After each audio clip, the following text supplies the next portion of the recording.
Hey everyone, welcome to episode 4 of the Darksliders podcast. This is Doug and Brad as always, or I guess for the fourth time, not as always quite yet. But this week, there is not a whole lot going on in video games. There's almost no real huge news coming out, a couple things that we'll get to, but with that, we've decided to kind of change things up a little bit. So this episode is going to be very highly focused on some nostalgia, some older games, and even some of the news coming out connects back with a lot of games that we used to play and we remember quite fondly. So we'll be talking a lot about some of those as we go through here today. We would like to just thank everybody who has subscribed to us on YouTube, iTunes, SoundCloud, Twitter, and wherever else we might be at this point. It seems like there's more things than I know of, but thanks for listening. Hopefully you guys enjoy the new one. So, Doug, Yes. what games have you been playing here? Well, like last week, you had talked about wanting to do a Duke Nukem Forever, and then I realized, like, oh my gosh, I just played Duke Nukem 3D for the first time really recently. So I figured, like, if you're going to be talking about Duke Nukem Forever, we should definitely be talking about Duke Nukem 3D as a joint unit. Yeah, because that's way more interesting than Duke Nukem Forever, which we'll get to here in a minute. Yeah. No, yeah. So Duke Nukem 3D I'd always like played like little bits and pieces of it. I never actually sat down and played the whole thing until recently. I don't know what to say exactly. I think that was one of those games that this is like one of those. It was good for its time. Absolutely. Like I think a lot of the humor is sort of outdated. A lot of the sexiness is outdated. Like I remember as like a kid, which sounds weird, but like I remember as a kid, I was like, oh, this was like super. Like I was not allowed to play this game. Like the reason I hadn't played this game is because I was not allowed to play this game because there was strippers in it. Yeah, when you see that stuff now compared to like literally any game, it's nothing. It's nothing. And I don't know when I was playing it, all I could think of was like, man, I really want to play Doom right now. Cause, Yeah. yeah, I think Doom was a game that like didn't really get outdated. Like not as bad as this one because yeah, a lot of the humor too in this one is like he like rips off people's heads and like shits on them. It's like great. That's timeless, though. That's Yeah. really timeless. At least if you're 3D Realms, that's timeless, which Yeah. coincidentally, the things you're complaining about are a lot of the things that I noticed in Duke Nukem Forever, which we'll get to here. But yeah, Duke 3D is a game that I've played a bunch of times at this point because my parents didn't really care, or maybe probably weren't informed. But I totally played that great game back in grade school, Oh and God. yeah, it does not hold up well. I think it's just a lot of it is just very 90s style gameplay. The go find the red card. Okay, now you open the red door. Go find the blue card. Now you open the blue door, which really at this point is just seems like I'm wasting my time. I also just played it on Vita. I think it was a Plus game, right? Yeah. That's how I played it recently. Yeah, so I played it there. I think I actually had it on N64 too. I think there was a Duke 64 that was basically just a port of that, or maybe it was PlayStation 1. I don't remember. It was one of those There's two. like there's a surprising amount of Duke games. Like Duke, like people think that sort of like Duke Nukem 3D. There's like Duke Nukem 3D, and there's like one or two other games, and then there's like Duke Nukem Forever. But there's like, because the reason I actually know Duke Nukem is while I didn't play Duke Nukem 3D, I played this game called Duke Nukem Time to Kill, which was like a third-person Duke Nukem game for PlayStation 1. And like he went through time rescuing babes. Like you'd be like Old West Duke, or you'd be like Sci-Fi Duke, or that was a game I actually did play with my dad for whatever reason. Duke Nukem 3D was off limits, but for whatever reason, Time to Kill totally okay. Of I think course. I think it was because like the women in Time to Kill were kind of covered a little bit. I don't really know. I just was like we actually haven't talked about the gameplay like at all. Like you talked a little bit about it. But one of the things that I think that people like to complain about is like first person shooters are so linear these days, and there's this picture that always gets thrown around. It's like a map from a 3D shooter back in the day and a map of the 3D shooter today. And the map of the 3D shooter today is just like this straight line, and then they show like a Duke Nukem map where it's kind of all over the place.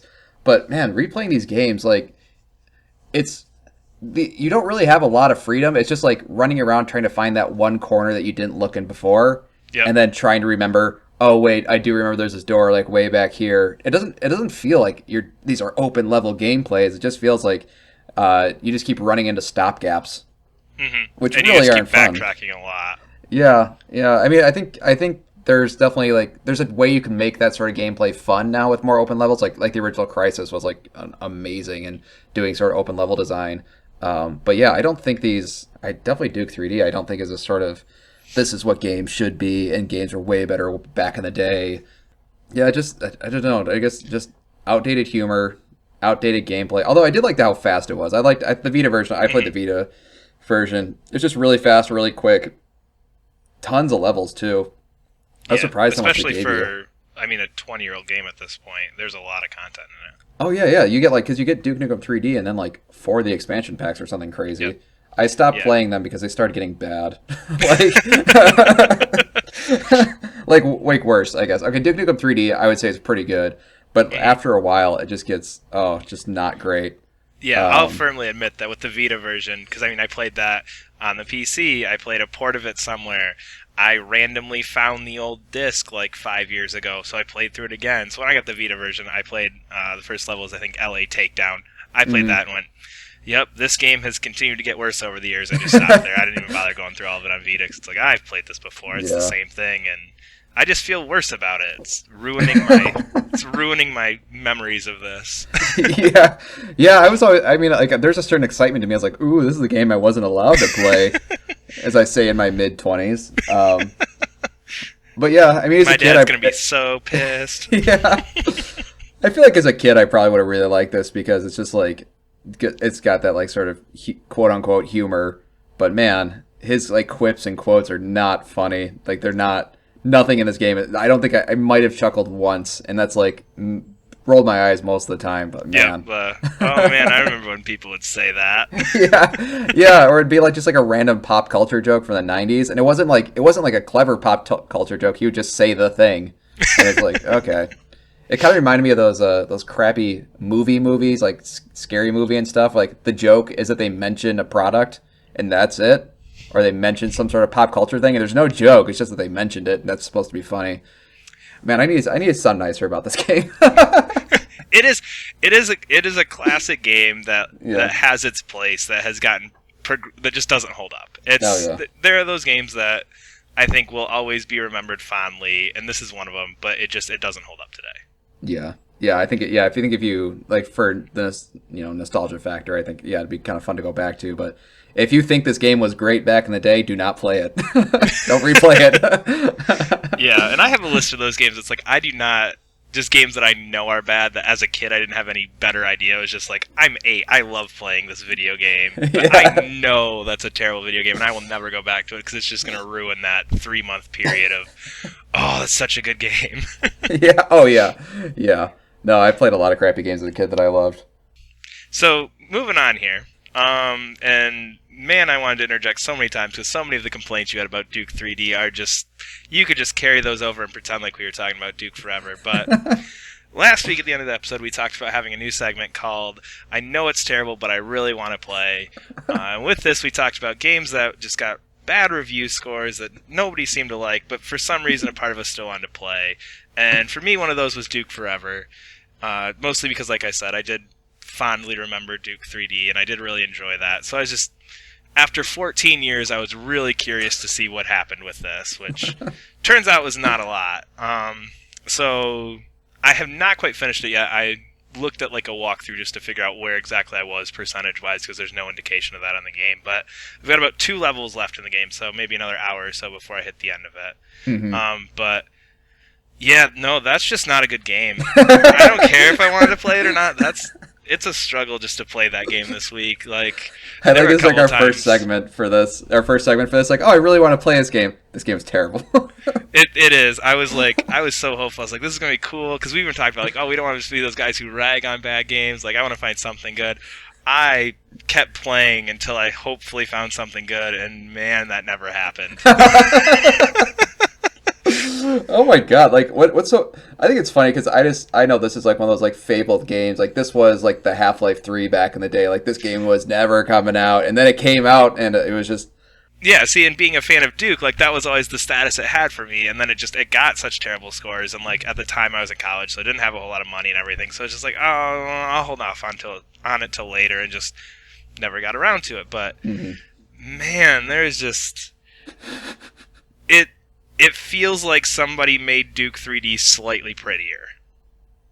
There is no evolution in anything at all. The same one-liners come up over and over again. Mm-hmm. Most of them were said in Duke 3D as well. Oh, so God, yeah. Those same one-liners that you felt like were dated are in there. The one thing that I was going to chime in on earlier, but you said it felt like one of those like movie games where it's like, oh, this is funny because of this.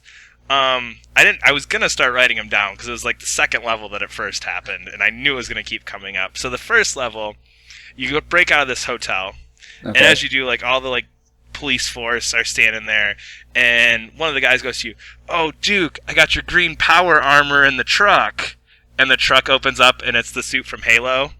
Oh, to which Duke responds with, "Oh man, power armor's for pussies," and then walks past it. Oh. Then, a couple episodes later, you're smashing through some boards that are put up across like a door with your gun, and he goes, "Man, sure would be nice if I could carry around a crowbar." Oh, God. And I'm trying to think what the other one was. Oh yeah, you go through. There's the mini Duke, of course, where you get shrunk and you have to go through like the platforming stuff. So you're climbing over the gears, and he says, "Oh man, I just make gears my bitch." So it's just... if you're going to reference other games, you better be better than those games. That's exactly what it was, because every time I was like, ooh, yeah, Half-Life 2 was a great game. Why am I playing this? Oh man, I love Halo. This would be cool if I was playing Halo right now. Yeah. But yeah, just the whole game just feels dated, and I mean at this point it is 3 or 4 years old, but even the graphics on it, I mean it would have been a very pretty looking PS2 game. Yeah, I heard like that just looked like really, really muddy and stuff, and I actually do know a little bit about the background of like why it was delayed so much. Do you know any of that history stuff or? At one point, I mean, I kind of have forgotten most of it, but yeah, a lot of it was, I guess the owner of whichever company was doing like the Duke Nukem games, he kept like switching engines. Yep. Because they'd be working on a game so long, the engine would get outdated. So they'd scrap everything, start on a new engine, scrap everything, start on a new engine. And they did this like 2 or 3 times. And it turns out like that Duke Nukem Forever actually isn't by the devs who made Duke Nukem Forever, if this makes any sense. What had happened was they basically just collected and like resalvaged anything they could find from the older devs. And then tried like sort of slowly build and like conglomerate this like game together on all these sort of like missing pieces that were all over the place over the past like 10 years. Yeah. So it's sort of like a historical collection of like work from like 97. I am curious to get to the credits just to see how long it is. Oh man, actually got included in this from the past 14 years. Yeah. That actually be really curious about that. But you're going to have to get to the credits in order to do that. I'm trying to power through it. We'll see. That's my goal here. Is I think I've only got about an hour left based on the walkthrough I looked at, and I don't know. There's 2 enemy types. There's you use this basically. There's the dudes with jetpacks and the pig cops. Okay. And that's about 90% of your enemies. The bosses are okay. I mean, there's a couple weird looking ones, but it's basically they went, you know what people liked about Duke Nukem? They liked one-liners and sex. So let's just put a lot of one-liners and boobs in this game, and it will sell like crazy. And that's about what that's about what I could sum it up as. Is Duke Nukem is a dated game with one-liners and boobs. How's the actual gameplay though? Like, just is it like the Duke Nukem 3D where is it kind of open levels or no? No. It's, I mean, to a point, but like almost what you said, but really, really noticeable. Like, you could go this way, and you go that way for like 10 steps, and you go, oh, nope, that's just a dead end, and you turn around and go back the other way. Oh, okay. Yeah. So it's really linear. There is like, when it made the Half-Life comment, I did think, man, this is similar to Half-Life. There's a lot of driving sections in it, which the cars don't handle very well. You drive a monster truck for like 4 levels. You drive an RC car when you're Mini Duke. But yeah, just the gameplay, just nothing special at all. It feels like an old shooter. It feels like a launch title PS3 shooter. Ugh. Yeah. Rough. But What a great segment we created. Maybe these games are just bad for a reason. Yeah. hopefully if we come back to this, maybe we'll actually get lucky and find a bad game that isn't necessarily actually really bad. Because that was the intent here. The intent was that I was going to like this. I've wanted to play this game for a while, and just, it didn't work out. So, fingers crossed for next time if we decide to do that again. Yeah. Maybe not for a while. Yeah, that sounds like a plan. Or you can do it next time. Yeah, that's true. That's true. We could talk about Deadpool one day. That'd be kind of fun. I do enjoy Deadpool, but maybe sometime we'll talk about Deadpool. Mm-hmm. Alright, so like I mentioned in the beginning, not really a whole lot of stuff going on this week. So one of the things that we wanted to do is we wanted to talk about some early games we played that really got the two of us into gaming. So this is kind of like our retro nostalgia segment. We're just going to take a few minutes and talk about a couple of the games that really got each of us into gaming. Because, that's kind of how we ended up to the point where we enjoyed doing this enough that we wanted to sit around and talk about it for a while. So, Doug, which game did you want to talk about here? I actually kind of want to talk about like the first game I ever owned. So our family wasn't really allowed to have. We didn't have a SNES. We didn't have a Genesis. We weren't really allowed to have consoles or video games in general. I think my parents they just didn't want us doing what I do now, which is play a lot of video games. Well, it worked very well. Yeah, of course. Yeah. So anyways, I guess my uncle got me a game for Christmas. I had no idea this was coming. He got me a Game Boy, and my first game I ever actually owned was Kirby's Dream Land 2. And actually, I just realized as we were trying to figure out what games we wanted to talk about, that Kirby's Dream Land 2 really did that was my definition for games for a really long time. Was how I viewed games was in relation to that, because Kirby is a game where you have direct control. It's a platformer. It's also a little bit of an action game. But now I realize all my favorite genres, I don't play RPGs that much. I especially turn-based games. Any game I play, it needs to have direct control of the character. There needs to be some sort of fighting component or something like that. Yeah, and that game is so etched in my memory. I have it pretty much memorized. I went back and played it for the not recently, but I'd say 3 or 4 years ago. I went back and replayed it and tried to get 100%. I still had a really fun time with it. It's a really gorgeous game, for a Game Boy game, I guess. Has yeah, as good as a Game Boy game can look. Yeah, it's really fun, really clever level design and things like that. And I actually had a tough time 100%ing it. It was a game that was not outdated at all. We were just talking about Duke, how it's just not as good anymore. But man, this game still holds up. And basically from that point on, I basically started playing a lot of Game Boy games, and then I moved to. Then our family did get a PlayStation, and then from PlayStation, get PS2, PS3, and things like that. But yeah, I just that was my first game ever, and that Kirby still holds a special place in my heart. I actually need to catch up on some of those games, see how they play. I've heard they're kind of easy. They just had the new one. Huh? The Clay one just came out, 2 weeks ago for Wii U? Yeah, that's not really... The one I'm more interested to play is the 3DS one, which is like a straightforward Kirby game. Oh, it's a classic Kirby game. Now he's clay, now he's string. Now he's what? Yeah, and this is that's a sequel to the Nintendo DS game that didn't really sell very well, so I'm not totally interested in that game. But I like the fact that Kirby's still around. I think it's pretty cool. I think his games are all right, and yeah, so Kirby's always going to hold a kind of special place in my heart.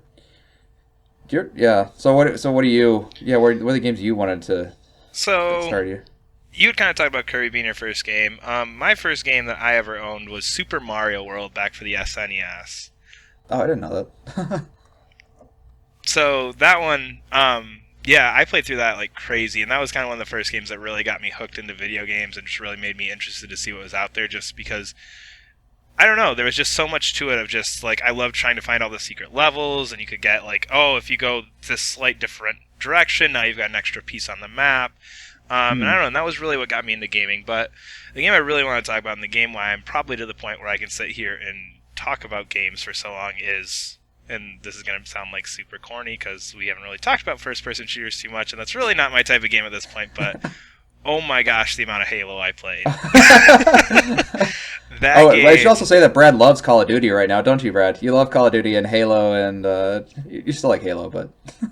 Well, unfortunately I don't have an Xbox One, but I will admit I considered just buying the Master Chief Collection just so I could say I have it. That's how big of a Halo person I was. That was my one reservation in buying a PS4 is Halo is not going to be on this no matter how much I want it to be. Mm. But yeah, just when that game came out, I got in. My parents like took me like the first day the Xbox came out, and we waited in line like in Target because I had been like saving up money for like a year and a half because I was like, oh man, I want this new thing. Like, oh, this is gonna be so cool. So I got that and Halo. Like, my parents drove me there and we picked it up, and literally for about a year and a half after Halo came out, it was probably a solid year and a half.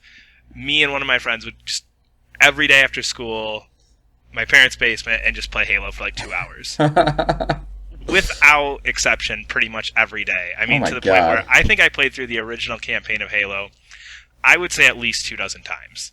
That's okay. That is like insane. Like, Half-Life 2 is like my favorite game ever. I've beaten it like 5 times, I think. But like, if you're into like dozens of, that's ridiculous to me. Yeah, it was probably 24 because like, I mean, I played it. I played through it on the harder difficulty. I played through it on the hardest difficulty. Me and my friend played through it. We played through it on the hardest difficulty. We played through like 3 or 4 player co-op a couple of times. Like, and that's not even counting like, I mean, that was before Xbox Live even. So I mean, we would just sit around and I mean, we did snipers on Blood Gulch, and would just sit there and go back and forth with that for hours. And just the amount of time I put in that and just the amount of fun I had with that was just, after that game, I was just always trying to find, okay, what game is going to be the next game like this, where it's just, I can sit down and I can just sit here and do whatever I want with this. I mean, even that campaign we were talking about open, like some of the driving sections, I mean, that game is a fairly open game. Oh, yeah, that's a shooter. Yeah. I mean, there's just... I loved that game, and just, yeah, even going back and revisiting it with the Anniversary Collection. I mean, if you want to count that playthrough, I played through the Anniversary Collection like 3 times when that came out. So, I mean, that is the game in my mind that will always be, like, nothing holds a candle to Halo in terms of, like, game that, like, I was invested in, I can get behind. Yeah, I think for like a long time, like, there's a lot of talk about, like, what's the next Halo killer? Yep. Like, every like, not every, but like, yeah, oh god. Like, I just remember for, like, any first person shooter after Halo, especially Halo 2, because like Halo 2 like changed like, as much as you like Halo 2 is like the one that changed the face of gaming with like Xbox Live and all that. Yeah, yeah. I will say Halo 2 is definitely the better game, but just Halo, that original one, that first one, that was really what got me there. I mean, I played through Halo 2 again probably 10 times, and I mean, that one. At that point, I was in high school, college, or I don't remember, but I think high school when that one came out. And I mean, we would go over to one of my friend's house like after school Friday night, and like 4 of us would bring our Xboxes up, and we'd basically hook up like LAN, which sadly is that sounds so cool. Like we'd get like 10 or 15 of us over there, and like just link up. Like we'd each bring. I would literally load up my car. I would bring my Xbox, 4 controllers. I had like a wired router that my parents had in our basement for some reason, and like 2 of my friends would bring like TVs that they had like from like their like random like basement room or whatever that their parents let them take, and we would just load this thing up. So just Halo and like Halo 1 and 2 mostly. By the time Halo 3 came out, I mean, Halo 3 is great. Played through it a couple times, but it just Halo 1 and 2 are just those games for me. Yeah, I think there's just something about, like, I think high school gaming is just like kind of that period that's just will never be beat, like, in your life afterwards. Like, the best time to play games is high school, like, bar none. I have nothing like, college else is fun, but man, high school like definitely changes. That's like, I think high school too is like when you sort of kind of have a little bit of money too for the first time, and you can actually like sort of pick and choose what games you get for like Christmas and things like that. It's not just what did I get for Christmas. For Christmas, my parents got me blank. That's why I'm playing blank. Yeah, I just remember it's just like man. I could go forever. Like I just talked about Kirby's Dream Land 2 because like high school is just like straight PS2, and there's like a million PS2 games I like loved during that time, especially Metal Gear Solid 3. Ooh, that's a great one. But yeah, man, high school gaming is just the bomb. Oh yeah. All right, so we should probably move on here because we could probably sit here and talk about all this old stuff for ever and ever. So there was a little bit that came out with a couple games that we're excited about coming out. Well, originally later this year, not so much anymore. But Doug, I know you are a huge Uncharted fan. No. Fine, Doug, I know you hate Uncharted. Okay, I don't hate Uncharted. So how excited were you when this game was delayed? I was not. That's like, wow, that's completely disingenuous to any sort of reaction I had to this. Okay. Uncharted, I think, is okay. I don't know. To me, okay, this is like another thing, like my expectations of what I thought Uncharted was, and then what I actually got. So when I was a kid, me and my dad played through the entire Tomb Raider series, and I mean the entire Tomb Raider series from like one all the. We did not play the latest one because that one was gross and too stupid. I love the latest Tomb Raider. We're not gonna talk. That's about that. my favorite Tomb Raider. No, it's gross and I've stupid. played. It's gross and stupid. Anyway. Okay. Anyway. So like when Uncharted like was first announced, people were like, "Oh man, this is next gen Tomb Raider," and I was like, "Oh my god, this is gonna be next gen Tomb Raider." And then you play it, and it's not next gen Tomb Raider, and I feel like it misses like the parts of Tomb Raider that I really liked, which were the jumping, like all the jumping in Uncharted is like completely automatic. Yep. Which I don't like at all. Shooting like wildlife was a big part of Tomb Raider, which you don't do in this one, and which you don't do in the Uncharted series. And then puzzle solving was like was like another really big aspect of Tomb Raider, and you don't do a whole lot of that in Uncharted either. So Uncharted to me was just like, oh, this is not Tomb Raider. Okay, that's to begin with. Okay, I did play Uncharted 2 and 3, and I did enjoy them. I was kind of tepid with Uncharted 4 until I actually saw the first gameplay, and then I actually got a little bit excited. I will say I got a little bit excited. I'm pretty excited. I will admit I'm pretty excited about this. Yeah, so are you like a big Uncharted guy or no? I'm kind of in the same spot. Like, I think they're very well made games, and I don't think Naughty Dog makes bad games. But Yeah. I mean, they're very good games. The first one to me, just my issue with them, and it started with the first one, is just the combat is bad. Yeah. Specifically with the first one, it gets better as the series go on, but it's just it never felt like a really tight game to me. And maybe this is coming because like I originally when I played those games, I was really into first person shooters, and I was kind of playing more of that style game, and just that game compared to like a Gears of War has a very kind of loose combat system to it. Yeah, I think it's because of a lot of it's like relying on motion capture is okay. If I say Naughty Dog uses motion capture, people are going to be like, "Oh wait, no, they don't." Okay, they use a lot of motion capture for reference, so they do a lot of but then they use a lot of extensive animations over it. But I think this is like one of the first games where you sort of had to wait for the animation to finish before you could do things. Yeah, like you couldn't shoot them as they were kind of like running up. Yeah, or like in between moves and stuff. Yeah. Yeah, they sort of mitigated that in like the later ones, but Yeah, it's like one of those problems that's like plagued the Assassin's Creed series forever. But yeah, so yeah, but so why are you excited for Uncharted 4? I mean, the gameplay came out and it did look really cool, and just it's a game that I enjoy. There's not a lot to it in my mind. Like, it's not that crazy. Like, this is the god of video games. This is the greatest series ever. It's a good series that I enjoy, and I mean, I guess I would just leave it at that. There's not much more to it than that. I like those games, and I don't really know. There's things I like about them. There's things I don't. Yeah. But overall, I'm excited for Uncharted 4. I was a little bit irritated to see it get delayed, but I mean, normally that's for the best. But yeah, man, the problems this game has had has just been like crazy. I mean, I know we've talked about all this off the podcast though, but like the director of Uncharted 4 left the company. The head writer of Uncharted series left the company. This was maybe a year or two ago. It was in the like middle right after it was announced initially, I think. Yeah, so it was like right in the middle of time. production of Uncharted 4, like, or they were either well into production or they had just wrapped up like pre-production on stuff, and they actually let go the guy who was supposed to play Drake's brother. So I don't know if you know that, but they actually there's another person who's supposed to play Drake's brother. They like fired him and then replaced him with Troy Baker. So whatever scenes they had before, like they had to scrap all that. He's actually the guy who narrates the teaser trailer with the map. Yeah, he no longer works. So like this game is, and then on top of that, when they first announced the game, they released a 1080p 60 frames per second trailer, and they're like, this game is going to be 1080p 60 frames per second, and now they're like, well, we're trying to hit it.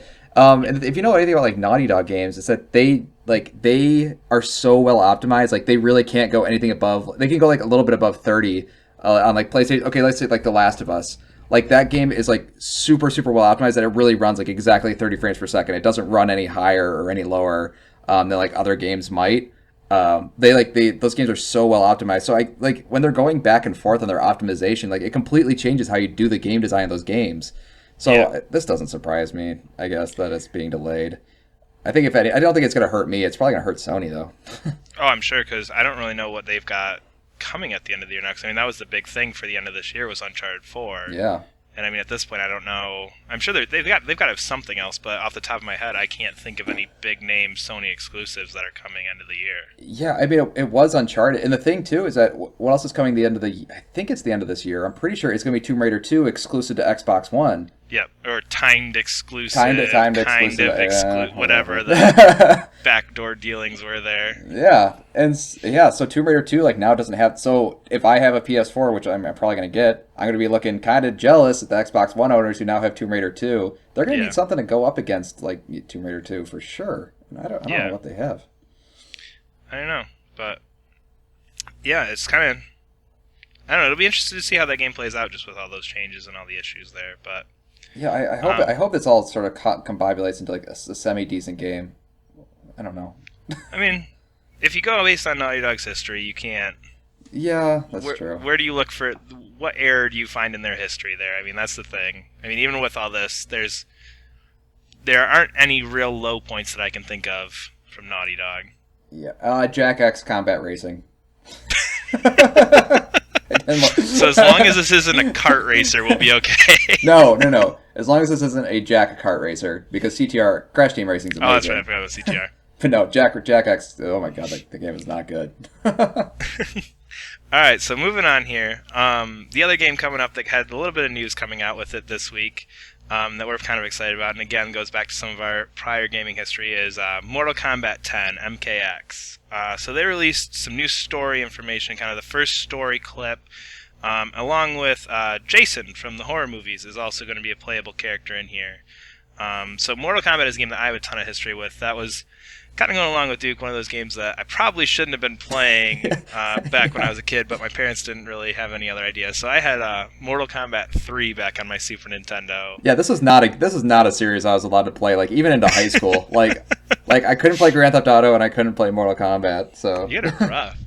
But yeah, so the story trailer came out, and I don't know. I have a hard time getting excited about story trailers for fighting games. Are there any story trailers for fighting games except for Mortal Kombat? Like, I mean, I feel like Tekken normally there's like a story trailer somewhere. I mean, the new Mortal Kombat, they did this with MK9, which I actually didn't play. I played a little bit of. I didn't play any more than a few matches. But they're like the first time to actually do like a legitimate campaign, like in a fighting game at all. Like the fighting game genre just doesn't have campaigns. And Mortal Kombat, they're like, yeah, we're gonna go all in. Like you're gonna be playing as different characters. There's gonna be a real story. So when they released a story mode trailer, you're kind of like, okay, this is what you guys are not concentrating on specifically, but like you're making this a huge feature of your game. So make me excited. Well, I mean, and kind of the Mortal Kombat series and those developers as a whole have a history with that. Because if you look at DC versus Mortal Kombat, that has a story component to it. Injustice had a huge story component to it. Yeah, that's true. Which follows kind of that similar path of, okay, we're going to look through these campaigns of these different characters. So, and Mortal Kombat 9 had a bit of it. It wasn't very fleshed out, but...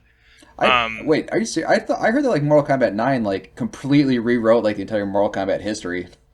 Yeah, it did, but it wasn't very well done.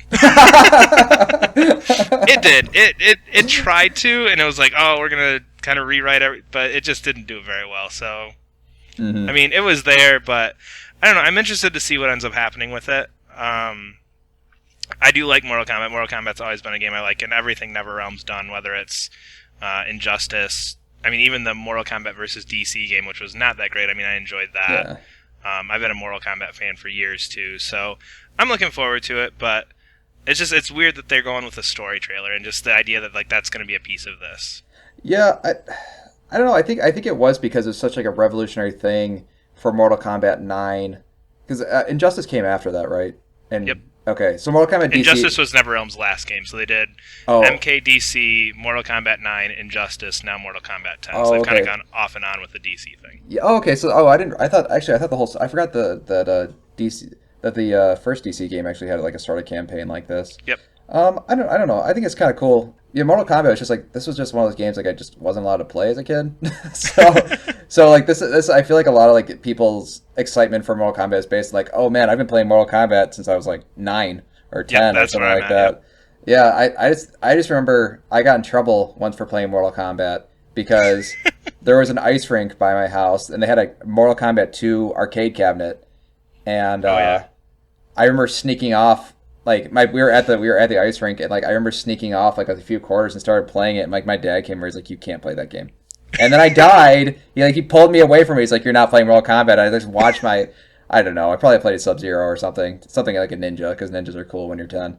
Oh yeah. I just remember like getting pulled away from the arcade cabinet and not being able to play it, and that's my history with Mortal Kombat. And then like every time I saw it come out, every time I saw something, I was like, it looks kind of cool. It just never really like. It never really made me go, oh man, I need to play this. I like Tekken. I used to play Tekken a lot.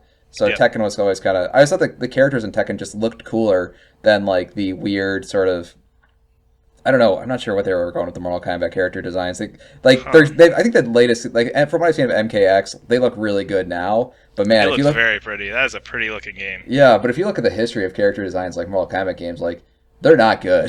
Like, they're not good at all. This is a blue ninja. This is a yellow ninja. This game we're introducing the green ninja. Yeah, but even when they got into like the PS2 era, oh my god, those costumes! I don't know, they looked like, kind of reminded me of like Power Ranger villains. Like, A couple of them. There are some cool ones though, because I mean, like you had like Goro with 4 arms. You had, I mean, Shao Kahn always had kind of a cool design. I mean, they're much more like demonic type characters. There's a couple, but I mean, what fighting game does really have interesting character design? I mean, Tekken. At least like of the big ones. I mean, you can get Tekken. it. See, to me, Tekken has just who. Dude, Jin's Paul. fiery pants look amazing. That was like, But it's just his pants. Like, I'm thinking like character as a whole. Like, not just like, ooh, we put a cool looking shirt on Paul this game. Well, yeah. Okay, Paul's a stupid looking character. It doesn't matter. His big block hair. Yeah. But if you play like Tekken Tag Tournament 2 and they have like, I don't know, some like 40 some characters, like there's a lot of cool variety in those characters. But like when I see like a Mortal Kombat like playlist or character list, it's always like ninja. See, I disagree. Ninja. I need and to. then it's like big boobed woman, another big boobed woman, and then That's every fighting game. Yeah, that's true. That's sadly become a staple of fighting games. Yeah, even Soul Calibur of all games.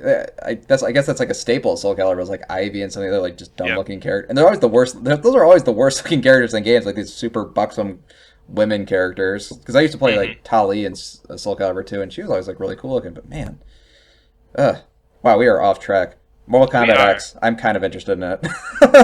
But yeah, so that's coming up soon here. I don't remember when that releases, but oh yeah. Oh, real quick. Yeah, how do you feel about the Jason thing? I don't care. I don't get excited about that because I never play as those characters. Like, that's not the reason I'm buying Mortal Kombat. Especially like fighting games that I'm invested in already. Mm-hmm. I've played enough Mortal Kombat where I just want to see the Mortal Kombat characters. Yeah, I mean, and maybe that's just because I'm invested in the series. Because I do remember I bought Soul Calibur 2 because Link was in it. Oh god. Well, yeah. But like, I mean, so maybe for for some people that's there. Oh yeah, because Soul Calibur 2, I had it for GameCube, but that was the one. Every system had a different exclusive. Yeah, right? we got Heihachi. I mean, who's like kind of cool, but like I played him in Tekken. I didn't really care if he was in Soul Calibur. Yeah, but just that whole idea of like that extra character, like it doesn't matter to me. That's not the characters I'm interested in. I mean, I've played a lot of fighting games. I think me and you both are really into fighting games. Yeah. Like even I don't remember the number. I think it was Dead or Alive 4, whichever one was like the had like you could play as a Spartan from Halo. Oh yeah, like, that was because that was the first Xbox 360 one, I think. I believe so. Yeah, I think it was 4, but I'm not sure if my numbers are right. It might have been. Yeah, I don't know. But either way, like I don't know. That whole piece doesn't get to me. So it's like, it's gonna be in there. I'm gonna click on it once, go, ooh, look, it's Jason, and then I'm probably never gonna play as him again. Yeah, and you totally weren't excited when Soul Calibur had like Yoda and Darth Vader, right? No, I was not excited at all. The hypocrisy of Brad. I am a huge Star Wars fan, and that's true. I guess maybe it's just if the character matters to me, because I remember like the only two I can ever remember being excited about was Darth Vader and Link. Those are the only two I've ever been excited about. All right, yeah, okay, I guess that's fair. Yeah, Jason. I think Jason's kind of like a cool fit for the series. I don't really like horror. I mean, I like some horror movies, but I think it's kind of like, oh, that makes sense, rather than like, oh my god, that's amazing. That's like, oh no, that's kind of cool. It's not like this like really cool. It's not like a shocking announcement. It's just like oh, that makes sense. That's kind of neat. It's a kind of neat announcement. Yep. nice little bonus. And at least it's not like paid DLC. So I mean, that's a good. Oh no, it totally is paid DLC. Oh, it is. Yeah. Oh. Well, I take back all my things of I will play as him once. I will never play as him because screw that nonsense. Yeah, he's probably like a DLC pack, like I don't know, like some like first 2 months DLC pack where you get like 4 fighters and skins. That's and how stuff. little I cared about that. Is I didn't even bother to click on the link other than Jason is in Mortal Kombat X. I just read that, went, that's kind of cool, and moved on. Yeah. Oh, Brad. All right, well, being informed is a good thing to do when you're. Like, yeah, when we're talking supposed to be about doing like video podcasts on video games and stuff, you know. Whoops. Okay, so this isn't necessarily something that's coming out soon here, but some kind of cool news came out regarding, again, some games that we used to play back in the days, and that is an attempted revitalization of 3D platformers. Woohoo! So the original Banjo-Kazooie, Donkey Kong group from Rare that did all those games back Super Nintendo N64 era announced Project Ukelele, which great name. Oh yeah. Or terrible name, I'm not sure which. And kind of talked about some really interesting things that they were going to try and do with this new project that they're working on. So, what are some of your thoughts about that, Doug? I actually saw this live. Like I've actually been kind of excited for this. I am a huge 3D platformer fan. Oh my god, I wish I could say that's my favorite genre, but I can't because there's just not enough 3D platformers anymore to like be excited about at this it. Point. So I was like, what was the last one? Huh? What was the last one? Ratchet. I can't even. Ratchet games are like pretty much the only solid 3D platform, and then Mario. I mean, that would have been end of PS. That would have been PS3 a few years ago. Oh yeah, I guess Mario obviously is a staple. Yeah. The Nintendo, but non-Nintendo, I feel like there just haven't been any. No. The thing too. Oh man. Okay. Well, first of all, I guess this actually, as you remind me of something, is that I really like 3D platformers, but specifically, I really like adventure 3D platformers.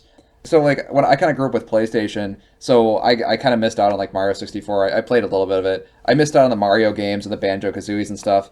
But I did get to play like Spyro, Ape Escape, and then later Jack series and Ratchet series. And the thing I always liked about what I'm going to quote unquote call it adventure platformer, is that it was sort of like a world you got to explore. It wasn't just like if you think of like Mario levels, they're sort of like these kind of encased little universes that don't really connect to anything else.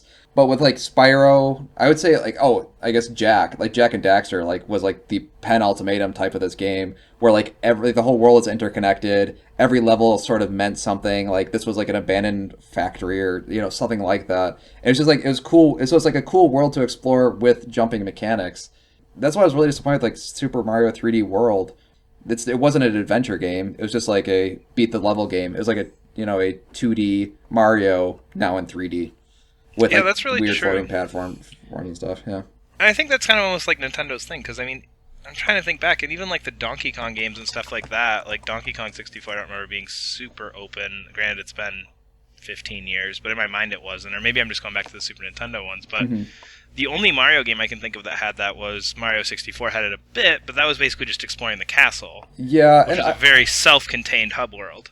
I would say Galaxy kinda, but yeah, I mean even like, that though was mostly just jumping from planet to planet. You just had kind of like the little spaceship base. Sunshine would definitely be one. Ah, yeah, Sunshine. I forgot about Sunshine. Yeah, a lot of people do. Yeah, so this like revitalization has me like super excited. Oh my gosh, if they like, because I haven't played the Banjo-Kazooie series, but everything It's that's good. coming out of these guys' mouth has me excited. Yeah, okay, I'm gonna stop talking about that. Yeah, are you excited for 3D platforms? 'Cause I don't know if you like them as much as I do, because I mean that's like just my favorite thing ever. I am. I'm kind of hit or miss with most of them. Like I did play a lot of Banjo-Kazooie, Banjo-Tooie, Banjo-Kazooie Nuts and Bolts. I've always played like these rare ones, so the ones that these guys actually did have always been some of my favorites. So that was kind of where my excitement came from, because I mean, I played Jack 1. I've never played Ratchet and Clank really. That is a thing you need to rectify. I bugged you about that before. Not on the podcast in front of people, but man, you need to play Ratchet and Clank. Yeah, I do, and I don't know. It's one of those games where as long as if I get into it, I get into it. It's not something where I'm like super excited about. This I am excited about just because I mean I was a huge Banjo-Kazooie fan back in the day, and just if you watch the announcement where they made this, they just rattled off all the games they made, and it was like, I loved that game. I loved that game. Oh yeah. That game was so good. So it's like just because of who it is more so than what it is, I guess, is where my excitement comes for this. Yeah, like in their announcement thing they did over the weekend. I think maybe it wasn't PAX. I don't remember where it was. So it was at a convention that I cannot remember the name of, and basically like yeah they started with like these are the games we worked on and these are the games we want to do again. And the one I thought was kind of interesting is like they were talking about not only Banjo-Kazooie, which we know this one is what Project Ukulele is all about, but they also said it's like we want to get back into like first-person shooters and stuff like Perfect Dark and things like that. Yep. So with this announcement where they're like, okay, we're making a new 3D platformer by the Banjo-Kazooie guys, like, oh, that's kind of cool. We're also creating like this universe that we're building with this character is going to be like the basis of all of our future games from our company. And that's all. It's entirely dependent on like how successful their first game is. But they have a plan, like when this is over, that those like NPCs that you would see in this game are some of them are going to get their own spin-off games, and some of their own spin-off games might be first-person shooters. They might be other genres that they haven't explored before. And I thought that was really exciting.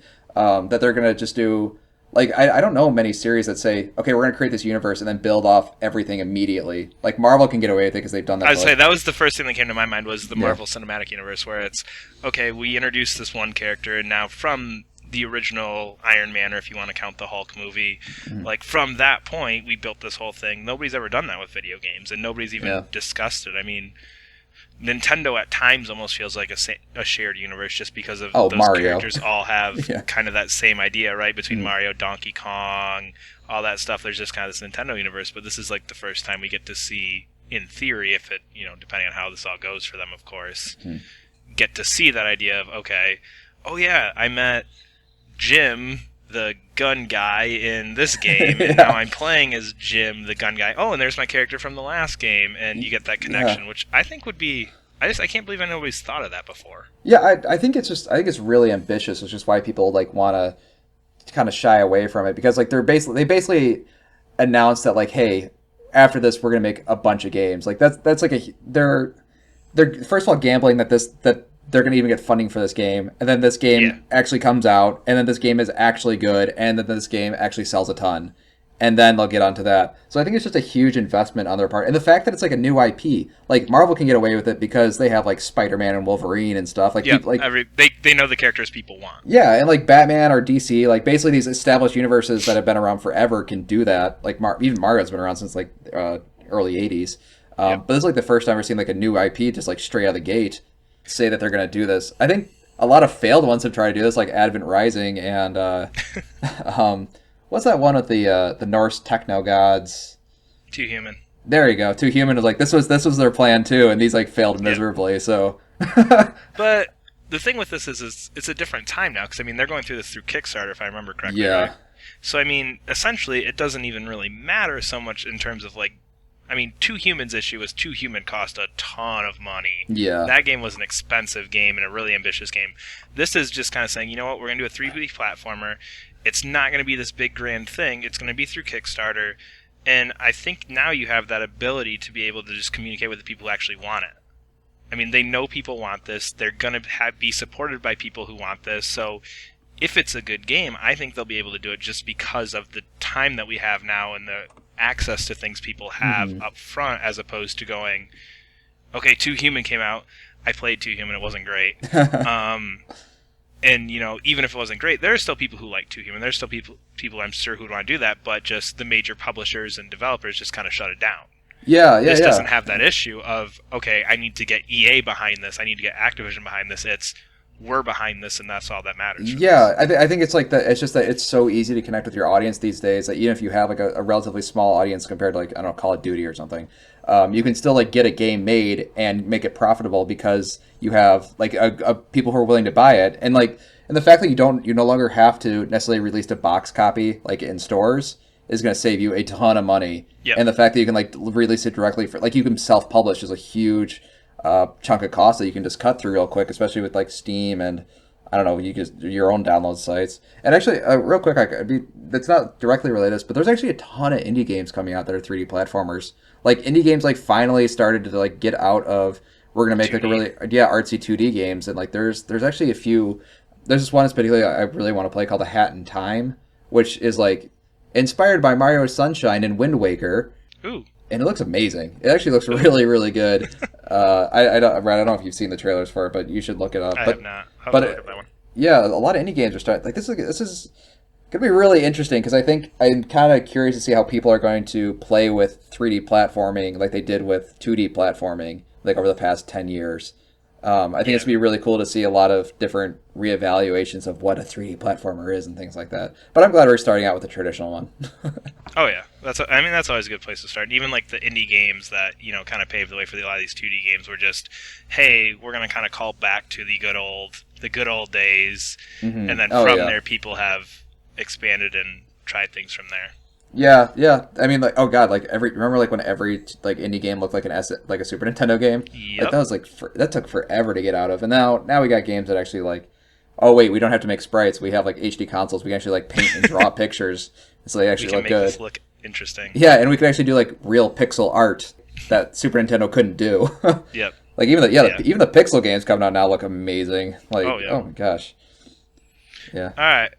So last thing here, and I think this just kind of came out today. We're Yeah, recording this on Sunday. Yeah, we found something to talk about, which is great. After spending days and days of going, we have nothing to talk about, and this comes back to one of Doug's favorite things in the world. Yay! There was a canceled Kingdom Hearts game that kind of just got released with a whole bunch of kind of interesting information. So talk to us a little bit about that. Yes. Okay, thank you. I was going to kind of try to take this away from you because I want to talk about it so bad. Okay. So, first a little bit of history because I like history lessons. I don't know if anybody else does. I do. Stop. Okay. So, Kingdom Hearts is actually owned entirely by Disney, which I did not know until recently. Disney owns Sora and all the Kingdom Hearts characters. That makes sense. So technically, Disney can make Kingdom Hearts games by themselves without Square and use those characters. So they actually have done this once before, and this really, really, really crappy cell phone game back in like when Kingdom Hearts 1 came out, they created this horrible, horrible cell phone game that was like one of the first 3D cell phone games. I played it for like 3 seconds. It was terrible. It was bad, and people just forget that it exists. So I guess they're going to try to do that again. Not that this was going to be terrible. I'm not assuming this game was going to be terrible. It actually looks kind of cool. So it just looked like kind of a standard Kingdom Hearts game. But the thing that isn't interesting about the game itself. It's just like the Disney worlds that it included is, I think, the actual news here. Okay, so the universes that it showed in the concept art was they had Worlds from Lilo and Stitch, which they actually did in Birth by Sleep, but this time you're actually going to be in Hawaii. Frozen, which is like, duh. If Frozen isn't in Disney's trying to push that? Oh, man, I don't know if it's going to do too well. I really hope Frozen Kingdom Hearts 3 isn't just like Frozen the game. Oh, that'll make me mad. Wreck-It Ralph, which looks super cool. That's an interesting one just because of what Wreck-It Ralph is. Yeah, I don't know how you could do like a Wreck-It Ralph world without like including all the IPs that they don't own. Just the fun cupcake racing game. That's all it'll be. Yeah, probably. That still sounds, man. Or like that bug game, like could you imagine playing Kingdom Hearts and there's something like a Call of Duty like level where you're shooting, killing like big bugs and stuff? I don't know. That to me is actually crazy cool. Okay, but this is the real news, and the real news is there's concept art for Star Wars, and I don't know. I have mixed. Everybody opinions knows of this. that's coming. It's nobody is surprised by that. Everybody knows that's coming. Kingdom Hearts 3 is going to have so much of that in there. It's going to be ridiculous. That is Disney's new moneymaker. That's going to be in everything. Okay. I like Star Wars. Don't get me wrong. I love Star Wars. I know you love Star Wars. But I don't know. To me, what I think Kingdom Hearts is sort of like these are Disney worlds that you're exploring. You're exploring like Disney worlds, like Toy Story, and although technically they were owned by Pixar, but they always produce their movies, so that doesn't count. There's always been a Disney property. I don't want anybody correcting me because they actually bought Pixar. Anyway, You're way too concerned about people correcting you. But anyway, because I know I would correct me. And then like Cinderella and stuff. It's always about like these Disney worlds, not this recently acquired by Disney worlds. well, and Star Wars 2 is very different than those ones. I mean, Yeah. the other ones are all these, kind of classic animated films. I'm trying to think. Did they do any that were actually live action? I think all of them were cartoons. They did Pirates of the Caribbean, which was actually that's right. one of the level design kind of sucked, but it was really cool looking because you had like these really cartoony characters next to these like at the time, like amazing looking character models of like real people. I that's what I was kind of hoping. Like, if they are going to do Star Wars, I would like for them to do something like that, where it's like these cartoon characters invade the Star Wars universe. But the thing I was a little disappointed with the concept art was that it was the animated show. It wasn't Star Wars like real characters. It was the animated universe of the Star Wars thing. And I was like, But you have to figure, like, in time and place right now, if that was a recently canceled game, they probably had it for a launch within the next 6 months to a year. And I mean, at this point, that's what Star Wars is. Star Wars is an animated franchise at this point. I mean, it's been oh, I guess that's true. Yeah. 10 years almost, probably. I don't know the date of, what was the third one? Revenge of the Sith. I mean, it's been so long since those that, I mean, Star Wars is an animated franchise right now. Yeah, There's I guess been that's no true. live action Star Wars in a decade, and I mean the good ones, the ones that people actually, okay, most people who understand what Star Wars is go back to are. Ho ho ho, Brad. Sorry, I hate the prequels. Anyway, 35 years old. So, I mean, I could see like in Kingdom Hearts 3 maybe. I mean, because that's what, like 2 years out at this point probably. At least. So I mean, if that's 2 years out, then you've got Episode 7, and you've got Rogue One, which was announced this week, which is the new spin-off, the first spin-off. No, Brad. By, no, Brad. Video game podcast. Anyway, Video game podcast. But anyway, but by the time that comes out, then maybe you have some of that live action stuff. So for this game that would have been coming out soon, it makes sense to go to the animated universe. Whereas maybe for Kingdom Hearts 3, you can hit the live action universe that Disney's now kind of in charge of. You know, I didn't think about that. That is wow. Good one, Brad. I didn't think about that. That is totally true. Yeah, because I guess like.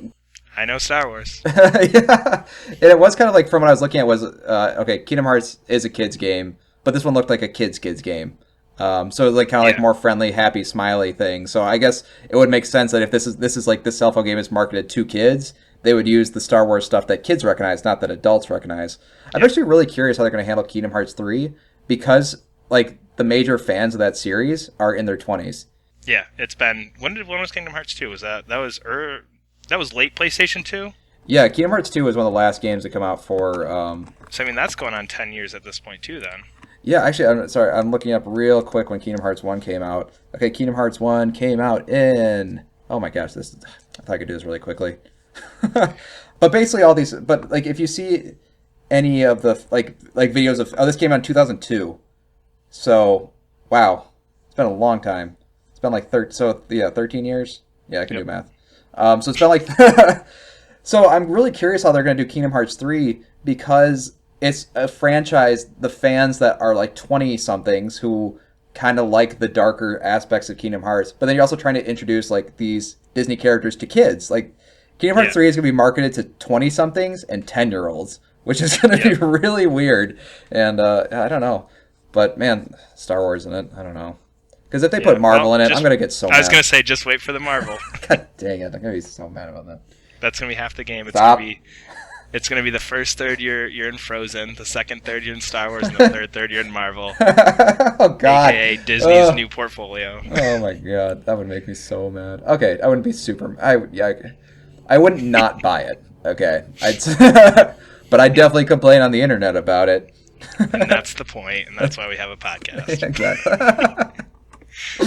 Alright, so I think that'll about do it for the 4th episode of the Darksliders podcast. Hopefully you guys kind of enjoyed a look back at a lot of things, but still got some new stuff coming up here, so hopefully some news and stuff happens this week, so we'll have a bit more of a fuller episode with new games as opposed to looking back a little bit, but we just want to remind everybody to subscribe to Twitter, YouTube, SoundCloud, iTunes. Am I forgetting one? No, but I should say our Twitter is Darksliders_pod at Twitter. I don't know. Is that how Twitter works? I think that's how Twitter works. Yeah, just at. We are at Darksliders_pod. There we go. There you go. You get to sound like an old person this week. All right. So we'll be back next week, Monday, with another episode. Thanks for listening.